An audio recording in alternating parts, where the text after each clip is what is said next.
उषा प्रियमदा की कहानी वापसी की मूल संवेदना को आज हम समझेंगे। उषा प्रियमदा ने सन 1960 में वापसी कहानी की रचना की थी। प्रस्तुत कहानी के अंतर्गत इसकी विषय वस्तु के संदर्भ में अगर हमें देखा जाए तो यहाँ मानव मन के एकाकीपन को यहाँ पर चित्रित किया गया है कि एक मनुष्य और उसकी जो मनस्थिति है उसका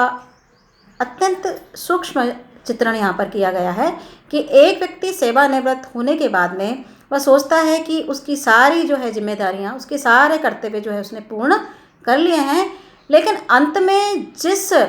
मनस्थिति के साथ में या जिस परिस्थिति के साथ में या जिस बात की उसने कल्पना की थी कि इसके पश्चात मुझे जीवन से एक प्रकार की राहत मिलेगी, एक प्रकार की जो सारी समस्याएं हैं उन सब से मुझे मुक्ति मिलेगी,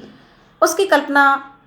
जब की जाए तो उसमें कटु यथार्थ नज़र आता है कि जैसे ही गजोदर बाबू जो इस कहानी के मुख्य पात्र हैं वापस लौटते हैं तो वो देखते हैं कि जिस आत्मीयता या गर्माहट के भाव की कल्पना करके वे अपने परिवारजनों के पास में अपने घर पे इतने वर्षों की नौकरी करने के पश्चात, रिटायरमेंट के पश्चात में जब वो अपने लोगों के पास में पहुंचते हैं, अपने घर पर पहुंचते हैं, तो उनका स्वागत ना तो उनकी पत्नी करती है उस गर्माहट के साथ में, ना उनके बच्चे, जिसको सोच करके वे बड़ी आत्मीयता, बड़ी पुलकित मन से वे यहाँ पर आए थे कि निश्चित रूप से इतने वर्षों के बाद अपने परिवार से अलग रहने के बाद में उनको अब समय मिला है, तो उनकी ये सारी बातें बिल्कुल एक व्यर्थ नज़र आती हैं। एक कटु यथार्थ सामने आता है कि किस प्रकार से जो है वापसी कहानी में मन की उस पीड़ा का सूक्ष्म विवेचन किया गया है। उस सेवानिवृत्त जो व्यक्ति हैं गजोदर बाबू, उनकी मनस्थिति का एक सूक्ष्म विश्लेषण इस कहानी के माध्यम से प्रस्तुत किया गया है कि वास्तव में वापसी कहानी की जो मूल संवेदना है उस परिवेश को चित्रित करती है जो आधुनिक सभ्यता का एक कटु जो है यथार्थ भी प्रस्तुत करता है। और वहाँ पर हम सब जो एक परिवार जिसे कहते हैं, एक संयुक्त परिवार कहते हैं, एक मिलनसारी के साथ में जो अपने सुख दुख बांटते हैं, सुख दुख दर्द बांटते हैं, तो एक समय पश्चात में जो दूरी बनी होती है, जैसे सेवानिवृत्त गजोदर बाबू काफ़ी वर्षों तक अपने परिवार से दूर एक छोटे से गांव में अपना कार्यरत रहे और वहाँ के जो नौकर थे, वहाँ के जो लोग थे, उनमें आत्मीयता या उसकी गर्माहट को पा करके वो अपना समय व्यतीत करते रहे। लेकिन जैसे ही वो अपने घर पर पहुंचते हैं, जैसे ही वो अपने परिजनों के पास पहुंचते हैं, अपने परिवार के पास में पहुंचते हैं, वहाँ पर वो देखते हैं कि ना तो उनका पुत्र उनसे ढंग से बात करता है, ना उनकी पुत्री के पास उनके लिए समय, ना उनकी पत्नी जिसके सिंदूर जो उनके नाम का पर्याय है या जो उनके अस्तित्व का पर्याय जिसे लगा करके वो रहती है, वह भी उनके समक्ष जो है एक अजनबीपन का व्यवहार उनसे करती है। और जैसे वो किसी बात का विरोध करते हैं या जैसे किसी बात को समझाने की कोशिश करते हैं तो वो कहती है कि ये तो बच्चे हैं। लेकिन गजोदर बाबू को इन सब चीज़ों से बड़ी पीड़ा होती है। वो सोचते हैं कि देखिए क्या परिवर्तन आ गया है कि जो बच्चे जिनके लिए मैं अपना सब कुछ छोड़ करके इनके पास में आया हूँ, और वह पत्नी जो मांग का सिंदूर भर के उसके अस्तित्व को रेखांकित करती है, व्याख्यायित करती है, वो भी आज उसके पास भी कोई समय नहीं है उनसे बातचीत करने का। और वो अत्यंत दुखी होते हैं कि वास्तव में क्या इतने वर्ष की जो जीवन यात्रा है उसका निष्कर्ष यही था कि उसके जो बच्चे हैं उनको कोई तवज्जो नहीं देते हैं, उनकी जो पत्नी है उनको कोई ध्यान नहीं देती है, वे केवल उनके लिए एक समय पास या करने का एक साधन मात्र हैं, और उनकी जो चारपाई एक बरामदे में पड़ी रहती है, उनकी कोई बात सुनता नहीं है। यदि वो किसी चीज़ का विरोध करते तो पुत्र वधू से लेकर के बच्चे तक उस बात का विरोध करते हैं। तो यहाँ गजोदर बाबू है वो, तो ये जो कहानी है वापसी, वो आधुनिक कहानियों में चित्रित जो है मानव मन की पीड़ा, वेदना, मध्यम वर्गीय जो परिवार है उसकी स्थिति, मध्यम वर्गीय परिवार है उसकी सोच, उसका चिंतन, उसकी जो है मनस्थिति का जो चित्रण इस कहानी के माध्यम से किया है कि जो उनकी जो पत्नी है उसको केवल वो है किस में रमी हुई है, घी, हल्दी, तेल, इन डब्बों में वो रमी हुई है। गजोदर बाबू की तरफ कोई ध्यान नहीं देती हैं, ना उनके बच्चे उनकी बात सुनते हैं, ना उनकी पुत्री, जो मध्यम वर्गीय परिवार होते हुए भी केवल उस परिवेश में ढल गए हैं कि वो चाहते हैं कि भाई केवल उनको कोई टोका टाकी ना करें। और जब गजोदर बाबू जो है इस बात के लिए कहते हैं कि भाई ज़्यादा हंसो मत, लड़कियां हैं, उनको घर में काम में हाथ बटाना चाहिए, तो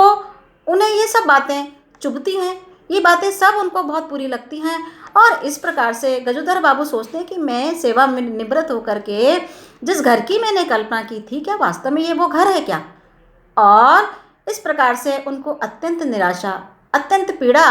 अपने घर के अंदर आत्मीयता का अभाव, अपने लोगों की अवहेलना, एकाकीपन,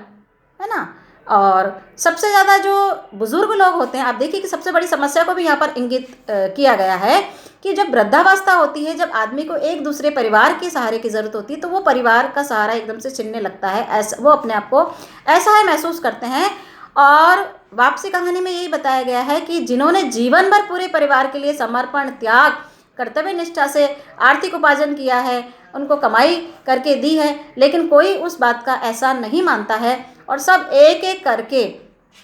उनका जो है साथ छोड़ते हुए जाते हैं। और इस प्रकार से गजोदर बाबू जो है एकाकीपन का एहसास उन्हें यहाँ पर दिखाई देता है कि जिस जो परिवार की उन्होंने कल्पना की थी, क्या वास्तव में वो सब कुछ भुला चुके हैं या सब कुछ उनको भुला चुके हैं। और इतने वर्षों बाद अपने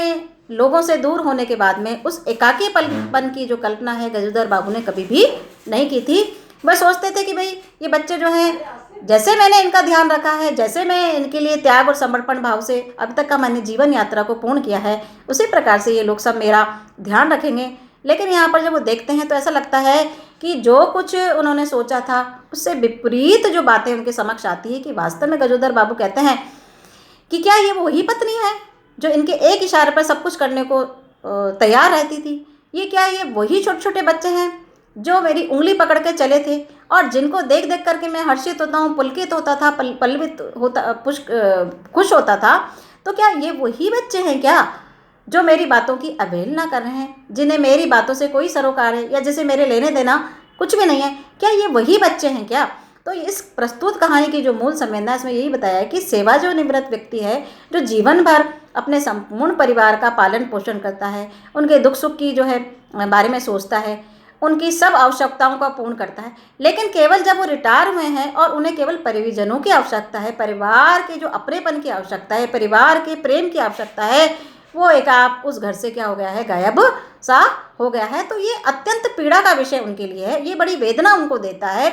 और ये आज मध्यम वर्गीय परिवार की आधुनिक जो परिवेश है, आधुनिक जो समसामयिक समस्याएं हैं आज के परिवेश की, आज के समय की, आज के युग की, उसमें यह है कि जो व्यक्ति है जब वो बिल्कुल वृद्धावस्था की ओर पहुंचता है तो वो अपने आप को असहाय महसूस करता है और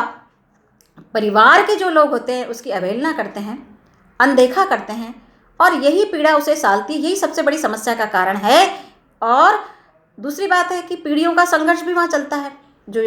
युवा पीढ़ी है, जो बच्चे हैं, उनमें और वृद्ध जो पीढ़ी है उनमें बहुत सारा अंतर होता है। वो उनको समझा नहीं पाते, कई बातें वो समझ नहीं पाते, और आधुनिक समय के साथ कदम ताल नहीं मिलाने के कारण जो है सामाजिक जो संदर्भों में जो संघर्ष पैदा हो जाता है, परिवार के भीतर संघर्ष पैदा होता है